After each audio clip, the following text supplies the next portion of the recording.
নমস্কার, দেখছেন কলকাতা টিভি। আমি সুচন্দ্রিমা। শুরু করছি চারটে চারদিক। শুরুতেই যে খবরের দিকে নজর রাখছি তা হচ্ছে মুর্শিদাবাদে মনোনয়নপত্র জমা দিলেন সেলিম।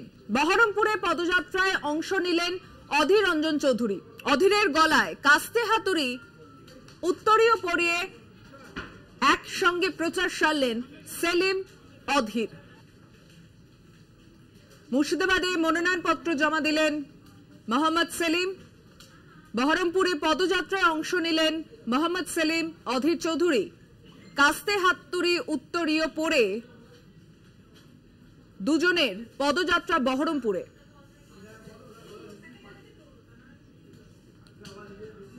লাল পতাকা, কাস্তে হাতুড়ি উত্তরীয় পরে অধীর পদযাত্রায় সামিল হলেন মোহাম্মদ সেলিমের সঙ্গে। মুর্শিদাবাদে মনোনয়ন জমা দিয়েছেন মোহাম্মদ সেলিম, তারপরে বহরমপুরে পদযাত্রা দুজনের। কথা বলবো, ফোনে রয়েছেন প্রতিনিধি কল্যাণ চন্দ্র। কল্যাণ, কাস্তে হাতুড়ি উত্তরীয় পরে অধীর রঞ্জন চৌধুরীকে দেখা যাচ্ছে আজকে পদযাত্রায়, বার্তা কি দিলেন? হ্যাঁ, এরকমটাই হয়েছে আজকে। মোহাম্মদ সেলিম, তুমি জানো মুর্শিদাবাদ লোকসভার সিপিআইএম প্রার্থী মোহাম্মদ সেলিম, তিনি আজকে বহরমপুর দলীয় যে তাদের কার্যালয় রয়েছে সেখান থেকে, বিমল সিনহা রোড, সেখান থেকে তিনি প্রথমে উৎখোলা জিপে যান। এরপরে অধীর চৌধুরী এগিয়ে আসেন এবং অধীর চৌধুরীকে দেখে তিনি তাকে উত্তরীয় পরিয়ে দেন এবং সেই সিপিএম এর উত্তরীয় পরেই অধীর চৌধুরী মোহাম্মদ সেলিমের সঙ্গে পদযাত্রায় সামিল হন এবং বহরমপুর টেক্সটাইল মোড় থেকে বহরমপুরের যে প্রশাসনিক ভবন তার সামনে গিয়ে অধীর চৌধুরীও সেলিমের হাত ধরে একই সঙ্গে তিনি উপস্থিত হন এবং মোহাম্মদ সেলিম এতে আপ্লুত। মোহাম্মদ সেলিম যেটা জানাচ্ছেন যে অধীর চৌধুরীকে পাশে পেয়ে যে বার্তা তিনি পাচ্ছেন সেটা হচ্ছে যে অধীর চৌধুরীর যে সমর্থক, কর্মী সমর্থক এবং পাশাপাশি সিপিএম এর যে কর্মী সমর্থক, তারা আজকে বহরমপুরে সাক্ষী হয়ে গেল বাংলাকে বাঁচাতে কংগ্রেস এবং সিপিএম একসাথে লড়ছে। এটাই তার কাছে আজকে বড় দিন এবং আজকের জনগণ তার প্রমাণ করেছে। পাশাপাশি মুর্শিদাবাদ জেলা আগামী দিনে বাংলা এবং দেশকে পথ দেখাবে, এটাই তিনি বিশ্বাস করেন এবং সেই বিশ্বাসের পথেই তিনি আশাবাদী 100%। কিন্তু মোহাম্মদ সেলিমের এই পদযাত্রাতে অধীর চৌধুরী কিছু বলেননি, কারণ অধীর চৌধুরী তার সঙ্গে তাকে এগিয়ে দেন প্রশাসনিক ভবনে এবং তুমি জানো যে 4 জন থেকে 5 জনের বেশি নমিনেশন ফাইল করার যেহেতু প্রবেশ করতে দেওয়া হয় না, সুতরাং অধীর চৌধুরী এগিয়ে যেখানে পুলিশের ব্যারিকেড ছিল সেই পর্যন্ত এগিয়ে চলে যান এবং সেখানকার জঙ্গিপুরের যে কংগ্রেস প্রার্থী মুর্তজা হোসেন তিনিও সেখানে সামিল হন, তিনিও একটা নমিনেশন ফাইল করেছেন। তবে অধীর চৌধুরীর উত্তরীয় পড়া এবং পাশে সেলিমকে নেওয়া, সেলিম অনেকটাই অক্সিজেন পেয়েছে বলে মনে করছে বাম শিবির এবং আগামী দিনে 100% আশাবাদী মোহাম্মদ সেলিম জিতবেন বলেই জানিয়েছেন সিপিআইএম প্রার্থী। সুচন্দ্রিমা, ধন্যবাদ কল্যাণ।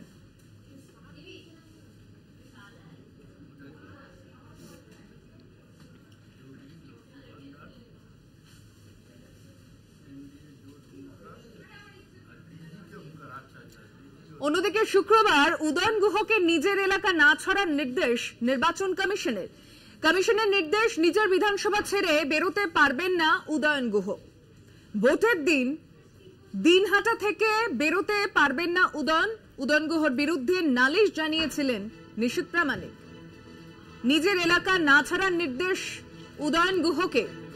তার বিধানসভা এলাকা থেকে কোথাও যেতে পারবেন না উদয়ন গুহ, তার বিরুদ্ধে কমিশনে নালিশ জানিয়েছিলেন নিশীথ প্রামাণিক। কথা বলবো, ফোনে রয়েছেন প্রতিনিধি সত্য সুন্দর ভট্টাচার্য। সত্য, নোটিশ যদিও এখনো পাননি বলে জানিয়েছেন উদয়ন গুহ, নির্দেশ হিসাবে কি বলা হয়েছে কমিশন সূত্রে?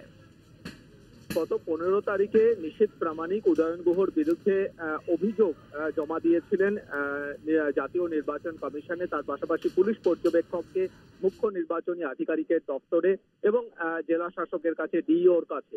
সেক্ষেত্রে তিনি উল্লেখ করেছিলেন যে উদয়ন গুহর বিরুদ্ধে স্পষ্টতই তিনি অভিযোগ করেছিলেন যে তিনি তার এলাকাতে তিনি তৃণমূলের যে সমস্ত কর্মী সমর্থকরা রয়েছে তাদের নিয়ে তিনি গুন্ডামি করছেন, সেই লিখিত অভিযোগ। এবং তার সঙ্গে তিনি যোগ করেছিলেন যে গত 2021-এর নির্বাচনের পরবর্তী ভোট পরবর্তী যে হিংসা ছিল, এই ঘটনায় ন্যাশনাল হিউম্যান রাইটস কমিশন কিন্তু উদয়ন গুহকে চিহ্নিত করেছিল যে ভোট পরবর্তী হিংসার ঘটনা। এই সামগ্রিকভাবে তথ্য তুলে ধরে তিনি যে অভিযোগ জানিয়েছিলেন, তাকে বুথের মধ্যে তার গতিবিধি যাতে নিয়ন্ত্রণে রাখা যায় সেই আর্জি জানিয়েছিলেন নিশীথ প্রামাণিক। সেই পরিপ্রেক্ষিতেই আজকে নির্বাচন কমিশনের তরফে করা নির্দেশ দেওয়া হয়েছে যে দিনহাটা বিধানসভা কেন্দ্রের এলাকাতেই উত্তরবঙ্গ উন্নয়ন মন্ত্রী উদয়ন গুহ তিনি তার গতিবিধি তাকে নিয়ন্ত্রণ করা হবে এবং সেই নিয়ন্ত্রণে তিনি থাকবেন। তার বিধানসভা এলাকার চৌহদ্দিতেই তিনি ভোট চলাকালীন আগামীকাল যে সকাল 7টা থেকে সন্ধ্যে 6টা পর্যন্ত যে ভোট গ্রহণের সময়সীমা রয়েছে সেই সময়কালের মধ্যে তিনি তার নিজের বিধানসভা এলাকাতেই থাকতে পারবেন, বাইরে বেরোতে পারবেন না, এমনটাই কিন্তু নির্দেশ দিয়েছে নির্বাচন কমিশন। ধন্যবাদ সত্য সুন্দর ভট্টাচার্য, প্রতিনিধি কথা বললাম তার সঙ্গে।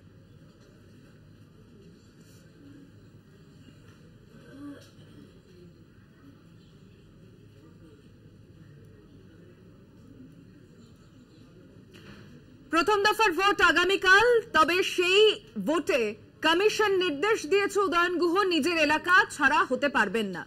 পাল্টা চ্যালেঞ্জ উদয়ন গুহর, আজই আমার বাড়ি ও ভেটাগুড়িতে নিশীথের বাড়িতে তল্লাশি করুক কেন্দ্রীয় বাহিনী ও রাজ্য পুলিশ। যদি কারো বাড়িতে অবৈধ টাকা, অস্ত্র, কুখ্যাত দুষ্কৃতী মেলে তাহলে আমাকে বা নিশীথকে গ্রেফতার করা হোক। কমিশনকে পাল্টা চ্যালেঞ্জ উদয়ন গুহর। তল্লাশি করুক কেন্দ্রীয় বাহিনী ও রাজ্য পুলিশ, নিশীথ এবং আমার বাড়ি তল্লাশি করুক। যদি কারো বাড়ি থেকে অবৈধ টাকা, অস্ত্র, কুখ্যাত দুষ্কৃতী মেলে তাহলে আমাকে বা নিশীথকে গ্রেফতার করা হোক। কমিশনের সিদ্ধান্তের পাল্টা চ্যালেঞ্জ উদয়ন গুহ। সরাসরি চলে যাচ্ছি দিনহাটা থেকে, আমাদের সঙ্গে রয়েছেন প্রতিনিধি রবিউল হোসেন। রবিউল, এই যে পাল্টা বার্তা কেন্দ্রীয় বাহিনী এবং রাজ্য পুলিশ দিয়ে তদন্ত করানোর কথা বলছেন উদয়ন গুহ, কোথাও তৃণমূল মহলে কি এর কোনো প্রভাব পড়ছে?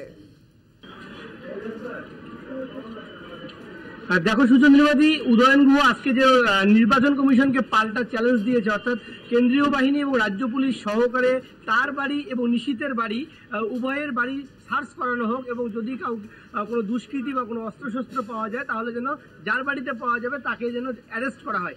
এই বার্তা কিন্তু উদয়ন গুহ শুধু আজকে নয়, বিগত দিনে একাধিকবার কিন্তু উদয়ন গুহ এই চ্যালেঞ্জ দিয়েছিল যে নিশীথের বাড়ি সার্চ করা হোক। আর আজকে যখন তার বিরুদ্ধে কমিশনের নজরদারির নির্দেশ এলো, অর্থাৎ দিনহাটা বিধানসভার বাইরে আগামীকাল ভোটের সময় তিনি বেরোতে পারবেন না, সেই সময় তিনি একই কথা বললেন। এবং পাশাপাশি শুধু এই কথাই নয়, নিশীথ প্রামাণিককে যে উদয়ন গুহ প্রসঙ্গ টানলেন, যদি তাকে বাড়িতে বন্দি করে রাখা হয়, অর্থাৎ নিজের বিধানসভায় বন্দি করে রাখা হয়, তাহলে বিজেপি প্রার্থী তথা কেন্দ্রীয় স্বরাষ্ট্র প্রতিমন্ত্রী নিশীথ প্রামাণিককে যেন তার নিজের এলাকা ভেটাগুড়িতেই বন্দি করে রাখা হয়।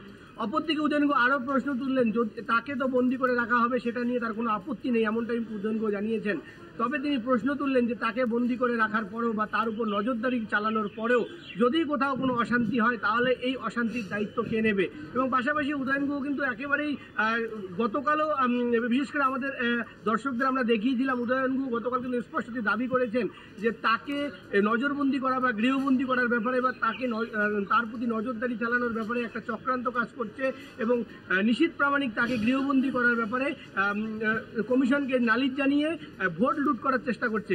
যদি আমরা সেই স্বরাষ্ট্র প্রতিমন্ত্রী নিশীথ প্রামাণিক তথা বিজেপির প্রার্থী নিশীথ প্রামাণিকের সেই অভিযোগপত্রের কথা একটু দেখি, তাহলে সেখানে স্পষ্টতই তিনি উল্লেখ করেছেন এই উদয়ন গুহর নেতৃত্বেই নিশীথ প্রামাণিকের উপর 2বার হামলা হয়েছে। এছাড়াও দিনহাটা বিধানসভা জুড়ে উদয়ন গুহর নেতৃত্বে তৃণমূলের দুষ্কৃতী বাহিনী বিজেপির কর্মীদের উপর বারবার আক্রমণ করেছে এবং একই সাথে ভোট পরবর্তী হিংসায় যদি হিউম্যান রাইটসের আমরা রিপোর্ট দেখি সেখানেও কিন্তু একইভাবে উদয়ন গুহকে একেবারে অভিযুক্ত করা হয়েছিল। আর তার ফলশ্রুতিতে কিন্তু বিজেপির তরফ থেকে অর্থাৎ বিজেপি প্রার্থী নিশীথ প্রামাণিক উদয়ন গুহকে কিন্তু গৃহবন্দী করার ব্যাপারে কিন্তু কার্যত কমিশনের কাছে আর্জি জানিয়েছিলেন, কিন্তু কমিশন সেই নিশীথের আর্জিতে সায় দিলেন। তবে কিছুটা ঘুরপথে নিশীথ প্রামাণিকের সে আর্জি ছিল উদয়ন গুহ যেন বাড়িতেই বন্দী থাকে, কিন্তু কমিশন আজকে যে নির্দেশ দিয়েছে সেই নির্দেশে স্পষ্টতই জানিয়ে দিয়েছে উদয়ন গুহ ভোটের দিন অর্থাৎ আগামীকাল নিজের বিধানসভার বাইরে কোথাও যাবে না এবং সেটাও থাকবে সম্পূর্ণ নজরদারিতে। অপরদিকে কিন্তু এই ঘটনার পরিপ্রেক্ষিতে বিজেপির তরফ থেকে একেবারে বিজেপির জেলা সভাপতি তথা কোচবিহার উত্তর বিধানসভার যে বিধায়ক রয়েছেন সুকুমার রায়, তিনি স্পষ্ট জানিয়েছেন যে উদয়ন গুহ যদি গৃহবন্দী হয় তাহলেই তারা খুশি, কিন্তু উদয়ন গুহকে কমিশন যে নির্দেশ দিয়েছে অর্থাৎ দিনাটা বিধানসভায় তিনি থাকতে পারবেন, তাহলে একেবারে বিজেপির জেলা সভাপতি কিন্তু দাবি করেছেন যে কালকে দিনাটায় অশান্তি হবেই, এমনটাই কিন্তু দাবি করেছেন। তোমাকে আরো জানিয়ে রাখি, উদয়ন গুহ কিন্তু একেবারে আজকে যখন আমরা জিজ্ঞাসা করছিলাম তাকে এই নোটিশের ব্যাপারে তিনি স্পষ্ট জানিয়েছেন যে তাকে গৃহবন্দী করা হলো কিনা, তার এলাকায় বন্দী করা হলো কিনা সে ব্যাপারে এখন পর্যন্ত তার কাছে কোনো রকম নোটিশ আসেনি। সব মিলিয়ে বলতে গেলে উদয়ন গুহ কিন্তু দাবি করেছেন যে তাকে বন্দী করার ব্যাপারে একদমই। রবিউল, আপাতত ধন্যবাদ তোমাকে। রবিউল হোসেন আমাদের প্রতিনিধির সঙ্গে কথা বলছিলাম দিনহাটা থেকে। যাকে নিয়ে কথা হচ্ছে তিনি এখনো নোটিশ পায়নি বলে বক্তব্য রেখেছেন। উদয়ন গুহর বক্তব্য শুনবো।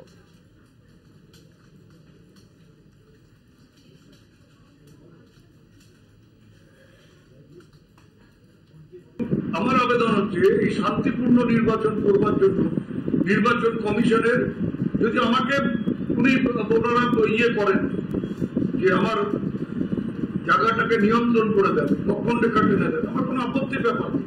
কিন্তু আমি পাশাপাশি এটাও বলবো যে আজকে বিকেলের মধ্যে যে আমার বাড়ি আমাকে বাড়ির থেকে বের করে দিয়ে আমার বাড়ি এবং ভ্যাটাগুড়িতে নিশীথ প্রামাণিকের বাড়ির থেকে বের করে দিয়ে কেন্দ্র বাহিনী এবং রাজ্য পুলিশকে দিয়ে তল্লাশি চালানো। যদি দুজনের বাড়িতে কারো বাড়িতে অবৈধ টাকা থাকে, অবৈধ অস্ত্র থাকে এবং পুলিশের ওয়ান্টেড পার্সনরা বা এফআইআর নেম যাদের বিরুদ্ধে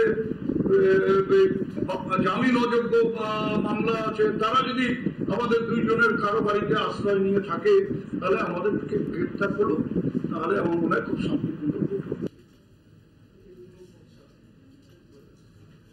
অন্যদিকে ভোটের আগে কোচবিহারের শীতলকুচিতে অশান্তি।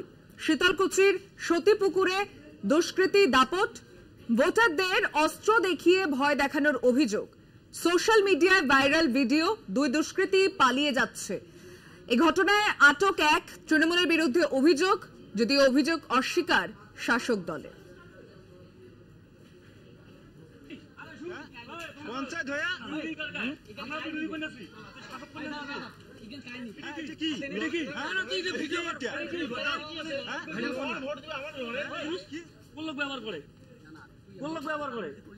কথা বলবো, টেলিফোনে রয়েছেন প্রতিনিধি অনুপম সাহা। অনুপম, কি পরিস্থিতি এখন এলাকায়? দেখো, এই সোশ্যাল মিডিয়ায় এই ছবি ভাইরাল হওয়ার পরে কিন্তু এলাকায় চাঞ্চল্য ছড়িয়েছে, পাশাপাশি এলাকায় কিন্তু একটা আতঙ্কের পরিবেশ সৃষ্টি হয়েছে। কারণ গত বিধানসভা নির্বাচনের মানুষ কিন্তু দেখেছে সেখানকার পরিস্থিতি। এর পরিপ্রেক্ষিতে কিন্তু পুলিশ একজনকে আটক করেছে এখন পর্যন্ত, কিন্তু বাকি দুজন কিন্তু পালিয়ে গেছে, তাকে জিজ্ঞাসাবাদ চলছে। তবে পুলিশের তরফ থেকে এখনো পর্যন্ত কোনো বক্তব্য রাখা হয়নি এই বিষয় নিয়ে। তবে এলাকায় কিন্তু যথেষ্ট ভোটাররা কিন্তু প্রভাবিত হতে পারেন, এমনটাই কিন্তু অভিযোগ করছে বিজেপি। এবং বিজেপি যেটা অভিযোগ যে তৃণমূল কংগ্রেসের দুষ্কৃতিকারীরাই এই ঘটনার সঙ্গে যুক্ত এবং তারাই কিন্তু এই ঘটনাটি ঘটিয়েছে। যদিও তৃণমূল কংগ্রেসের জেলা চেয়ারম্যান গিরীন্দ্রনাথ বর্মন তিনি যেটা জানিয়েছেন যে এই ঘটনা তৃণমূলের কেউ করেনি বা তৃণমূলের কালিমালিপ্ত করার জন্যই কিন্তু বিজেপি ষড়যন্ত্র করছে, এমনটাই বলছেন গিরীন্দ্রনাথ বর্মন। সুচন্দ্রিমা, ধন্যবাদ অনুপম। কোচবিহারের শীতলকুচিতে দুষ্কৃতী দাপট, ভাইরাল ভিডিও নিয়ে শোরগোল। ভোটের আগে কোচবিহারের শীতলকুচিতে সতীপুকুর গ্রামে সেখানে দুষ্কৃতী দাপটের ভিডিও ভাইরাল হয়েছে, যদিও ভিডিওর সত্যতা যাচাই করেনি কলকাতা টিভি। ঘটনায় আটক করা হয়েছে একজনকে। তৃণমূল কংগ্রেসের দিকে অভিযোগ তুলছে বিজেপি, যদিও অভিযোগ অস্বীকার করেছে শাসক শিবির।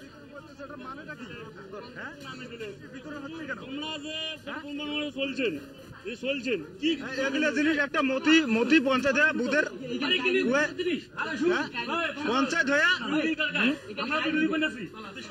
শীতলকুচি সতীপুকুরে দুষ্কৃতী দাপটের ভিডিও ভাইরাল। কোচবিহারে ভোটের আগে শীতলকুচিতে দুষ্কৃতী দাপট।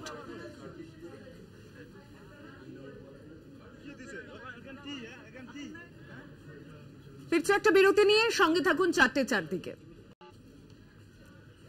উত্তরবঙ্গ যাচ্ছেন না রাজ্যপাল, উত্তরবঙ্গ সফর বাতিল করেছেন।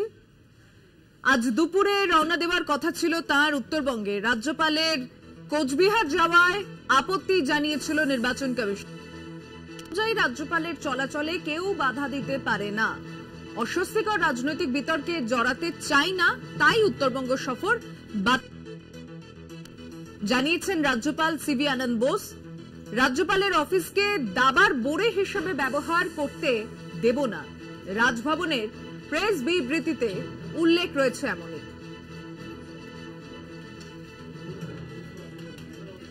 উত্তরবঙ্গ সফর বাতিল করেছেন রাজ্যপাল সিভি আনন্দ বোস। উত্তরবঙ্গ যাচ্ছেন না, আজ দুপুরে যাওয়ার কথা ছিল। কথা বলবো, টেলিফোনে রয়েছেন আমাদের প্রতিনিধি দেবাশিস সেনগুপ্ত। দেবাশিস, রাজ্যপাল যাচ্ছেন না, তবে প্রেস বিবৃতিতে যেভাবে উল্লেখ করা হয়েছে রাজনৈতিক বোড়ে হিসেবে রাজভবনের উল্লেখ, এই বিশেষ কথা লেখার কারণ কি জানাচ্ছে রাজভবন? দেখো, একটা বিষয় যে গত কয়েকদিন আগেই কিন্তু জাতীয় নির্বাচন কমিশন রাজ্যপালের উত্তরবঙ্গ যাওয়া নিয়ে রীতিমতো তাকে চিঠি দিয়ে জানিয়েছিল উত্তরবঙ্গে যাতে না যায়। কেন, তার আগেই রাজ্যের শাসক দল তৃণমূল কংগ্রেস কিন্তু এ নিয়ে বিভিন্ন ক্ষেত্রে তারা কিন্তু সোশ্যাল মিডিয়াতে সরব হয়েছিল। পাশাপাশি রাজ্য প্রশাসনের পক্ষ থেকে প্রোটোকল অনুযায়ী কিন্তু রাজ্যপাল সেখানে গেলে আইন শৃঙ্খলার অবনতি হবে, আইন শৃঙ্খলা নিয়ে তাদের এটা সমস্যা হবে, যেহেতু নির্বাচন রয়েছে। যেন আগামীকালই উত্তরবঙ্গে 3টি লোকসভা কেন্দ্রের নির্বাচন, এবং রাজ্যপাল সেখানে যাচ্ছিল লোকসভা নির্বাচনকে তিনি তো দেখার জন্য যে সেখানে কোথায় কি হচ্ছে না হচ্ছে সেগুলো পুঙ্খানুপুঙ্খ দেখবে। সেই ব্যাপারে কিন্তু রাজ্য প্রশাসন রীতিমতো তাদের যে প্রোটোকলে তাদের যে অসুবিধা হবে সেটা হয়তো তিনি জানিয়েছিল নির্বাচন কমিশনকে, যেমন দাঁড়িয়েছিল রাজ্যের শাসক দল তৃণমূল কংগ্রেস। রাজ্যপালে যাওয়াটা ভালো চোখে নেয়নি। ঠিক আজ সকালবেলায় কিন্তু সাংবাদিক বিবৃতিতে তিনি জানিয়েছেন যে তিনি যাচ্ছেন না উত্তরবঙ্গে। আমাদের সঙ্গে টেলিফোন লাইনে রয়েছেন তৃণমূল মুখপাত্র অরূপ চক্রবর্তী। আপনাকে স্বাগত জানাচ্ছি কলকাতা টিভিতে। রাজ্যপালের উত্তরবঙ্গ না যাওয়া নিয়ে রাজভবন থেকে যে বিবৃতি দেওয়া হয়েছে তাতে রাজনৈতিক বোড়ে এই কথার প্রয়োগ কিভাবে দেখছেন বিষয়টাকে? প্রথম কথা হচ্ছে, রাজ্যপাল উত্তরবঙ্গে যাবেন কেন? উনি কি রাজ্যের ভোটার না উনি উত্তরবঙ্গের ভোটার? আপনারা জানেন রাজ্যপাল একটা সম্পূর্ণ সাংবিধানিক আলংকারিক পদ। এই পদের কোনো অ্যাকচুয়াল ভ্যালু নেই। একটা ব্রিটিশের তৈরি করা আইন অনুযায়ী তিনি রাজ্যের মাথার উপর রাজ্যের মানুষের ট্যাক্সের টাকা ধ্বংস করে বসে আছেন সম্মানিত পদ, উনি সম্মান নিয়ে থাকুন। কিন্তু কালকে নির্বাচন কমিশনের এই ঘোষণা কার্যত ওনাকে বুঝিয়ে দিয়েছে যে উনি আসলে রাজ্যপাল নন, উনি হরিদাস পাল। তো রাজ্যপাল এখন রাজ্যপাল থাকবেন না হরিদাস পাল হবেন, সেটা রাজ্যপালকে ঠিক করতে হবে। আমাদের মতে রাজ্যপাল রাজভবনে বসে থাকলে তার সম্মান বৃদ্ধি পাবে। আর উনি যদি নিজেকে হরিদাস পাল প্রমাণ করতে চান তাহলে তিনি নির্বাচন কমিশনের নির্দেশ ভায়োলেট করে তিনি যাবেন উত্তরবঙ্গ গেলে এখন রাজ্যপালের বিরুদ্ধে যেহেতু আইন অনুযায়ী কোনো ব্যবস্থা নেওয়া যায় না, তিনি একটা সাংবিধানিক সুরক্ষা কবচের মধ্যে থাকেন, এটা নির্বাচন কমিশন বিবেচনা করবে। আর বিজেপিকে মদত দিতে গেলে রাজ্যপালের চেয়ারের বাইরে বেরিয়ে এসে ডাইরেক্টলি অফিসিয়ালি মুরলীধর লেনে গিয়ে বিজেপিটা করুন। ওনাকে বিজেপির দালালি করতে গেলে জনগণের ট্যাক্সের টাকা ধ্বংস করে রাজভবনে না থেকে দালালিটা করতে। ধন্যবাদ আপনার প্রতিক্রিয়ার জন্য। আমাদের সঙ্গে রয়েছেন প্রতিনিধি দেবাশিস সেনগুপ্ত। দেবাশিস, যেটা বলছিলেন, তিনি জানিয়েছেন তার এই তিনি জানিয়েছেন যে তার সাংবাদিক যে বিবৃতি তাতে বাংলার মানুষের পাশে থাকাটাই আমার অগ্রাধিকার, এবং এর সঙ্গে তিনি যেটা জানেন যে রাজনৈতিক দাবার বোর্ডে আমি কাউকে হতে দেবো না, তো রাজভবনকে। এবং এর পাশাপাশি তিনি আরো জানান যে সংবিধান অনুযায়ী রাজ্যপালের চলাচলে কেউ বাধা দিতে পারে না, তবে আমি আমার চারপাশে অস্বস্তিকর রাজনৈতিক বিতর্কে জড়াতে চাই না।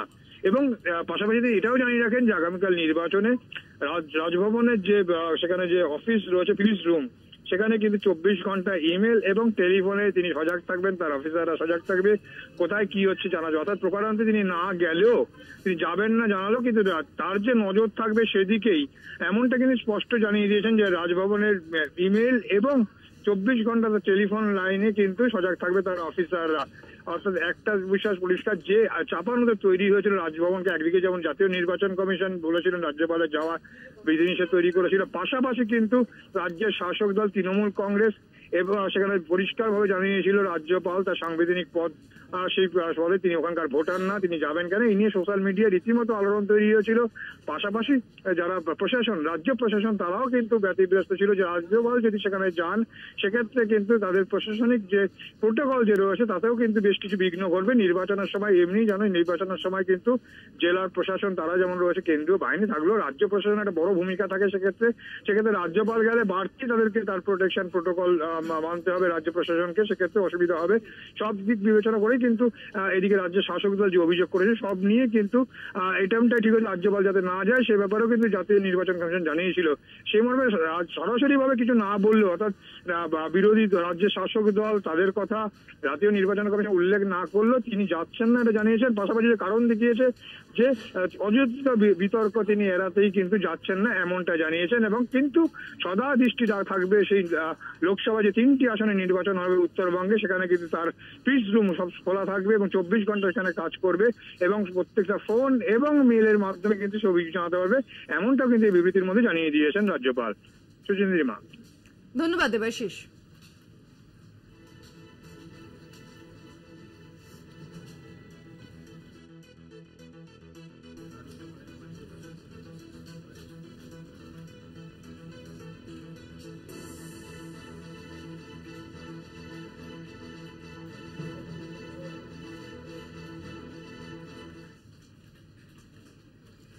নিচ্ছে একটা ছোট্ট বিরতি, সঙ্গে থাকুন। মুর্শিদাবাদে রামনবমীর মিছিলে অশান্তি, ইসলামপুরে বিজেপিকে নিশানা মমতার। মুর্শিদাবাদের ঘটনা পরিকল্পিত, চ্যালেঞ্জ করে বলছি ঘটিয়েছে বিজেপি। কেন বিজেপি বিধায়ককে গ্রেফতার করা হবে না? রামনবমীর আগের দিন ডিআইজিকে কেন সরানো হলো? কমিশনের উদ্দেশ্যে প্রশ্ন ছুড়েছেন মমতা।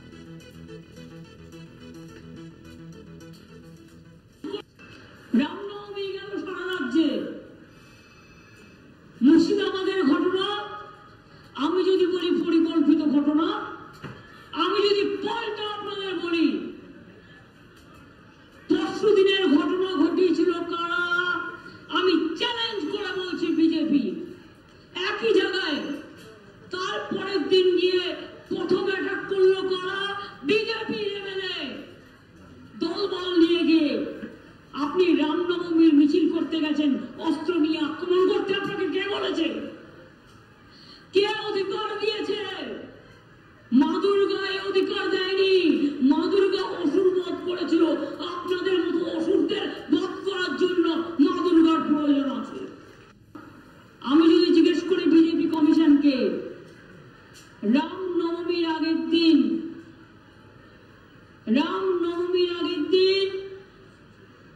কেন আপনারা হঠাৎ করে ডিআইজিকে সরিয়ে দিলেন? এই প্ল্যানটা করবার জন্য যে পরের দিন নাটক করে বেড়াবেন। এই দেখুন অসির ছবি, অসিকে মেরেছে। আমার ফোনটা দাও। মিথ্যে কথা যারা বলে বেড়াচ্ছে তাদের সবটা দেখা উচিত। এই ছবিটা কার? মাথা ফাটিয়ে দিয়েছে। কই মিডিয়া কখনো ধরে কথা বলেন না? অ্যাটাক করলেন আপনারা, মারলেন আপনারা, ওসি থেকে শুরু করে একটা কমিউনিটিকে আপনারা আহত করলেন। আর পরে ইলেকশন কমিশনে কমপ্লেন করছে বিজেপি এমএলএ কে মেরেছে। কিন্তু এই ছেলেটা যে কমপ্লেন করেছে বিজেপি এমএলএ গিয়ে অ্যাটাক করেছে, তাকে কেন গ্রেফতার করা হবে না?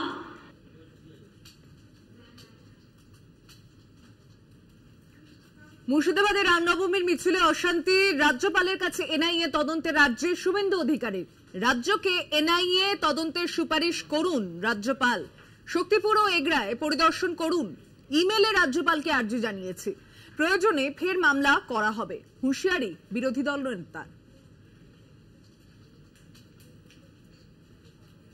মিছিলের উপরে যেভাবে ইট বর্ষণ হয়েছে, পুলিশ কর্মীরাও আহত হয়েছে, প্রায় 20 জনের বেশি আহত, মাইনর সহ, সবাই দেখছে। কালকে রাত্রে এগরাতেও পূর্ব মেদিনীপুরে রামনবমীর মিছিলের উপরে আক্রমণ করা হয়েছে। এর জন্য দায়ী মমতা ব্যানার্জি। আমি সকালেই, কাল রাত্রেই 12টার মধ্যেই গভর্নর সাহেবকে মেল করেছি যে আপনি এই দুটো জায়গা ভিজিট করুন এবং এনআইএ তদন্তের জন্য সরকারকে অ্যাডভাইস করুন। গত বছরের মতো এই বিষয় নিয়ে প্রয়োজন হলে জনস্বার্থের মামলা বিরোধী দলনেতা করতে বাধ্য হবে। গতবারে করেছিলাম বলে ডালখোলা, রিসড়া এবং শিবপুরে এবারে দাঁড় করিয়ে সব প্রসেশন পাস করিয়েছে। আর এটাতে কোনো সম্প্রদায়ের লোক যুক্ত আমি বলছি না, কমপ্লিটলি তৃণমূলের গুন্ডা ক্রিমিনালরা যুক্ত।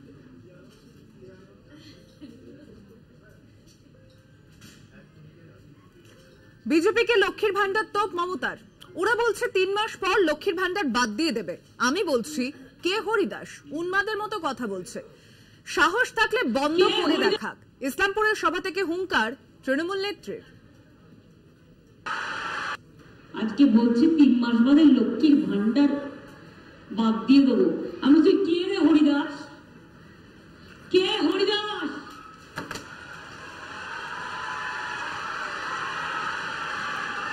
হরিদাস নাম্বার 1,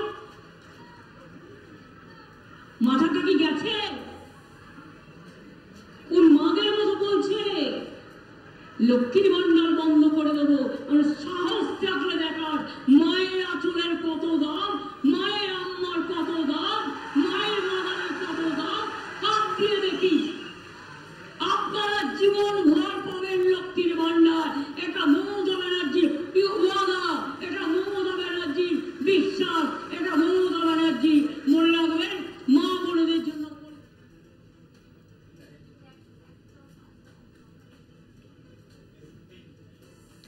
মমতা বন্দ্যোপাধ্যায়ের বক্তব্যের পাল্টা দিয়েছেন শুভেন্দু অধিকারী। রাজ্যে ক্ষমতায় এলে বিজেপি লক্ষ্মীর ভান্ডারের নাম পরিবর্তন করা হবে, অন্নপূর্ণা ভান্ডারে মহিলারা পাবেন 3000 টাকা করে। কি বলেছেন তিনি এই প্রসঙ্গে শুনব।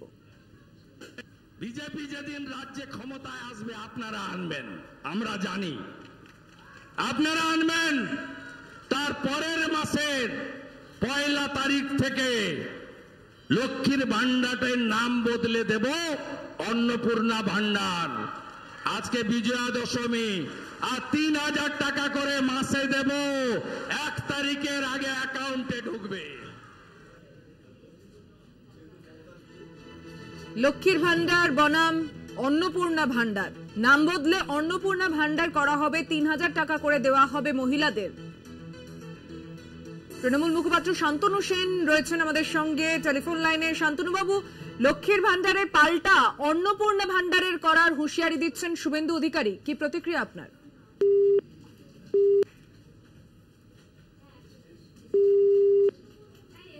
যোগাযোগ বিচ্ছিন্ন হয়েছে, আমরা কথা বলতে চেয়েছিলাম শান্তনু সেন তৃণমূল মুখপাত্র তাঁর সঙ্গে। ভোটের আবহে লক্ষ্মীর ভান্ডার নিয়ে দুপক্ষের মধ্যে বাদানুবাদ, লক্ষ্মীর ভান্ডারের নাম বদলের হুঁশিয়ারি শুভেন্দু অধিকারী। লক্ষ্মী বনাম অন্নপূর্ণা, নাম বদলে অন্নপূর্ণা ভান্ডার, যাতে মাসে 3000 টাকা করে দেওয়া হবে। রাজ্যে বিজেপি ক্ষমতায় এলে এই প্রকল্পের নাম বদলে 3000 টাকা করে দেওয়া হবে, অ্যাকাউন্টে ঢুকবে 1 তারিখেই সেই টাকা। শুভেন্দু অধিকারী হেমতাবাদের সভা থেকে মমতা বন্দ্যোপাধ্যায়ের বক্তব্যের পাল্টা হুঁশিয়ারি দিয়ে বলেছেন।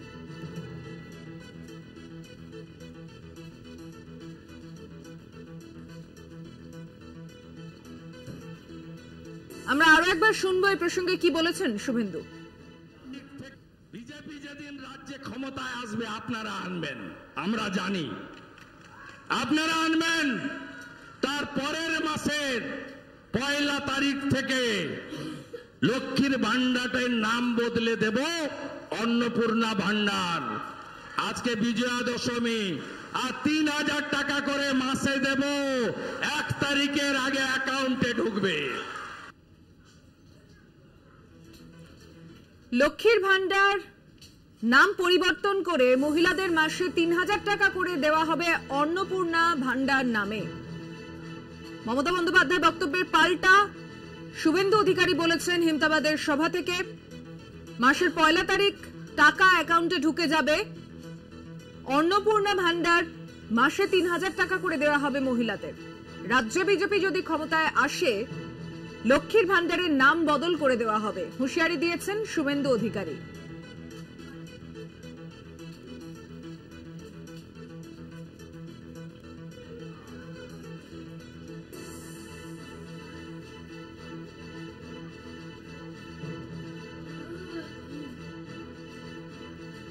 তৃণমূল নেতা কৃষাণু মিত্র আমাদের সঙ্গে রয়েছেন টেলিফোন লাইনে। কৃষ্ণবাবু, রাজ্যে বিজেপি ক্ষমতায় এলে লক্ষ্মীর ভান্ডারের নাম বদল, টাকা বৃদ্ধি, হুঁশিয়ারি দিচ্ছেন শুভেন্দু অধিকারী।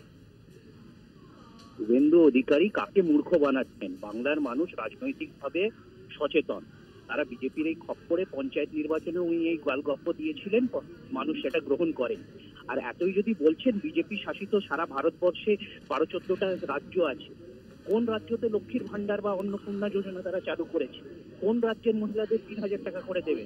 মধ্যপ্রদেশে প্রতিশ্রুতি দিয়েছিলেন, সেটা এখন রাখতে পারেননি। প্রত্যেক মহিলাকে পশ্চিমবাংলাতে লক্ষ্মীর ভান্ডার দেওয়া হয়, মধ্যপ্রদেশে প্রতিশ্রুতি দিয়েছিলেন, সেখানে প্রত্যেক মহিলা থেকে সেটা নামিয়ে এনেছেন, পরিবার পিছু একজন মহিলা, তাও সেটা দিতে পারছেন না। এত মানুষকে বোকা ভাবার কোনো কারণ নেই। 10 বছরের খতিয়ান দিন, 10 বছরের লুটের খতিয়ান দিন, 10 বছরের চাকরির খতিয়ান দিন। মানুষ এইসব গালগপ্প আর শুনতে চাইছে। ধন্যবাদ আপনার প্রতিক্রিয়ার জন্য।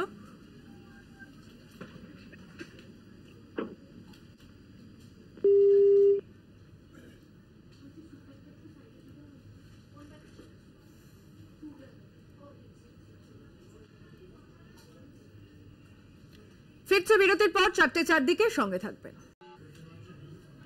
অগ্নিমিত্র সহ 16 জনের নামে এফআইআর করলেন কোতোয়ালি থানার সাব ইন্সপেক্টর। বুধবার থানায় ঢুকে পুলিশকে শাসান অগ্নিমিত্রা পল। মুখ্যমন্ত্রীর বিরুদ্ধে নালিশ জানাতে থানায় যান মেদিনীপুরের বিজেপি প্রার্থী।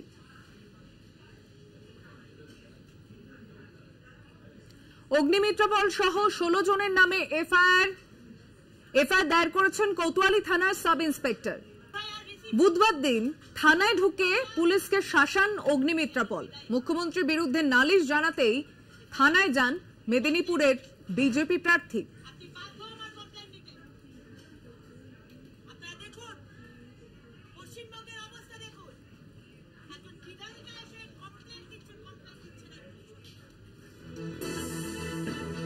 কথা বলবো, টেলিফোনে রয়েছেন প্রতিনিধি সঞ্জীব দাস। সঞ্জীব,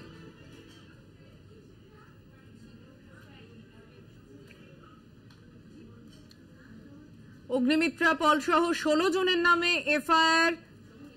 সঞ্জীব দাস আমাদের প্রতিনিধি, কথা বলবো তার সঙ্গে। সঞ্জীব, কি জানা যাচ্ছে এই খবর সম্পর্কে? যেটা জানা যাচ্ছে যে গতকাল এবং পরশু দুদিনই অগ্নিমিত্রা পল খড়গপুর থানা এবং মেদিনীপুর কোতোয়ালি থানাতে গিয়ে বিক্ষোভ দেখান এবং গেট লাগিয়ে বিক্ষোভ দেখান। সেইখানে তারই পরিপ্রেক্ষিতে আজকে মেদিনীপুর কোতোয়ালি থানাতে অগ্নিমিত্রা পল সহ 16 জনের বিরুদ্ধে এফআইআর করা হয় এবং বিভিন্ন ধারাতে তাদের মামলা রুজু করা হয়েছে। যেটা জানা যাচ্ছে যে সরকারি কাজে বাধা দেওয়া এবং থানার গেটকে তালা লাগিয়ে দেওয়া, এইসব ব্যাপারে আজকে এফআইআর করা হয়েছে অগ্নিমিত্রা পল সহ 16 জনের বিরুদ্ধে।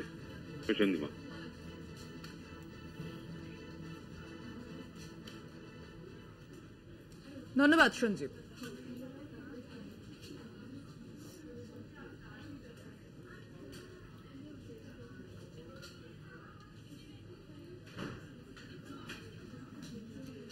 সরাসরি নজর রাখবো, সাংবাদিকদের মুখোমুখি হয়েছেন অভিষেক বন্দ্যোপাধ্যায়।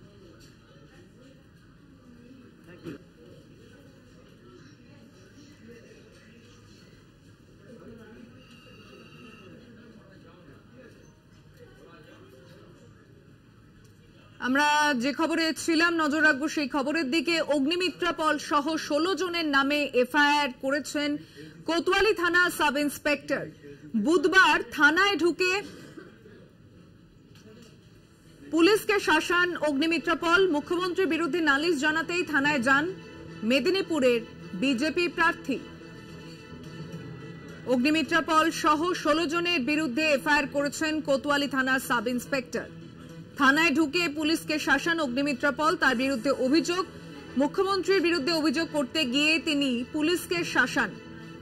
কোতোয়ালি থানার সাব ইন্সপেক্টর অগ্নিমিত্রা পলের বিরুদ্ধে অভিযোগ দায়ের করেছেন। এফআইআরে আরো 16 জনের নাম রয়েছে।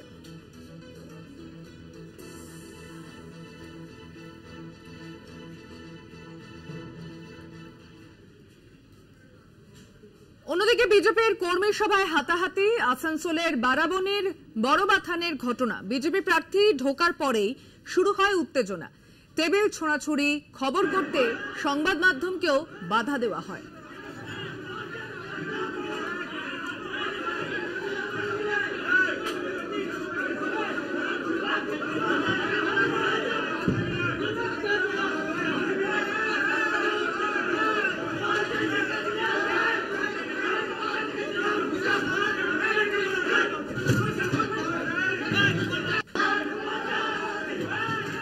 বলবো, টেলিফোনে রয়েছেন প্রতিনিধি পবিত্র বন্দ্যোপাধ্যায়। পবিত্র, কি পরিস্থিতি এই ঘটনার পরে?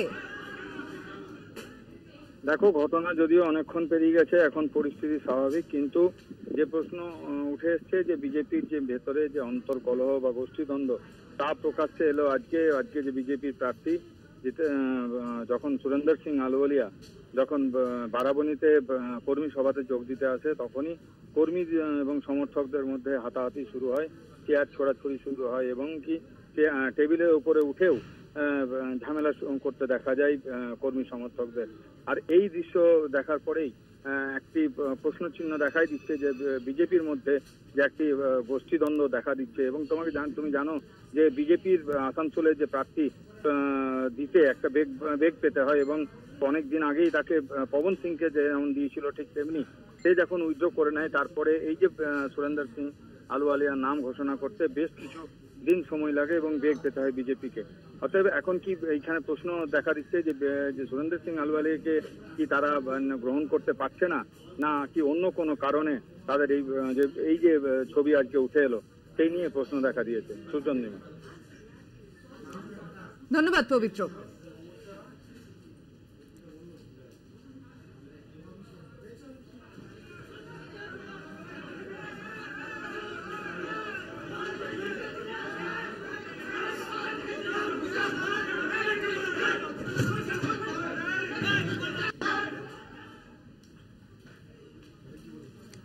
একই সঙ্গে ভোট আবহে বিস্ফোরণের ঘটনায় চাঞ্চল্য ছড়ালো আসানসোলে।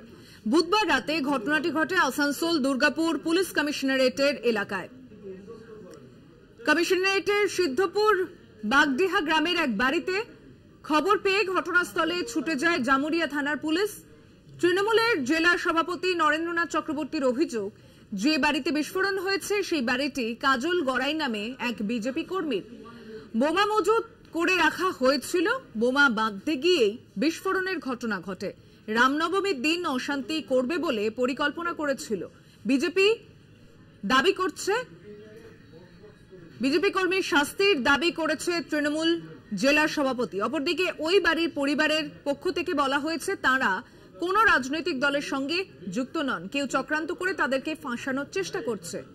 বিজেপি জেলা সভাপতি বাপ্পা চট্টোপাধ্যায় অভিযোগ, বাংলায় বোমা বিস্ফোরণ স্বাভাবিক বিষয়, তৃণমূল এর সঙ্গে জড়িত বলে অভিযোগ তার।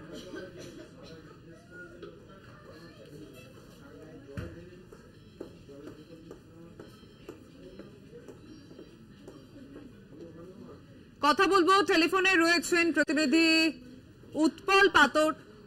উৎপল, যে ঘটনা ঘটছে ভোটের আগে আসানসোলে, কি পরিস্থিতি এবং দুপক্ষের মধ্যে যে অভিযোগ চালাচালি হয়েছে কি বলছেন তারা তাতে? দেখো সুচন্দ্রিমা, তোমাকে জানিয়ে রাখি যে কালকে যে ঘটনা রাতে হয়েছে যে জামুরিয়া বিধানসভার সিদ্ধপুর বাগডিয়া গ্রামে যে বিস্ফোরণ, সেই বিস্ফোরণ নিয়ে তৃণমূলের যেমন একদিকে জেলা সভাপতি নরেন চক্রবর্তী জানিয়েছেন যে রামনবমীকে কেন্দ্র করে একটা বড় অশান্তি পাকাবার চেষ্টা করেছিল বিজেপি, সেই নিয়ে বোমা মজুত রেখেছিল এবং বোমা বাঁধছিল। এদিকে বিজেপির জেলা সভাপতি বাপ্পা চ্যাটার্জি তিনিও অভিযোগ অস্বীকার করেন এবং তিনি বলেন যে আসানসোল লোকসভা হেরে যাবে বলে এগুলো অভিযোগ করছে। সেই নিয়ে পুরো দুপক্ষের একদম মানে একে অপরকে দোষারোপ করে এবং এই বিষয়ে পুলিশ যে ডিসিপি সেন্ট্রাল আছে ধ্রুব দাস তিনি জানান যে তদন্ত চলছে এবং যে অভিযোগ জড়িত রয়েছে সে খুব শীঘ্রই ধরা পড়বে এবং পুলিশ তদন্ত শুরু করেছে যে সে বোমা কিভাবে এলো এবং বোমা কিভাবে ফাটলো এই নিয়ে পুলিশ তদন্ত শুরু করেছে। সুচন্দ্রিমা, ধন্যবাদ উৎপল।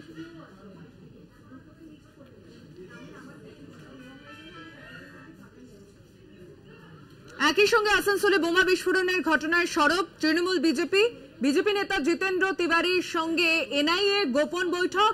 এখন বোমা বিস্ফোরণে কেঁপে উঠছে পশ্চিম বর্ধমান।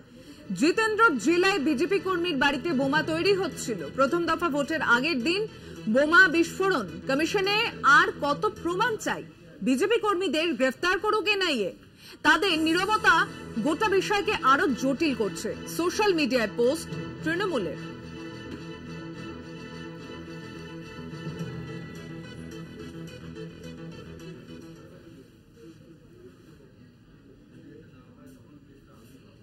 সেখানে লোকানোর কোনো জায়গা নেই। বিজেপি নেতা, বিজেপির ওইখানকার সক্রিয় একজন কর্মী, তার বাড়িতে এই কার্যকলাপ হচ্ছিল, তার পরবর্তীতে দেখলাম এই বোম বিস্ফোরণ, এত মানুষের আহত হওয়া।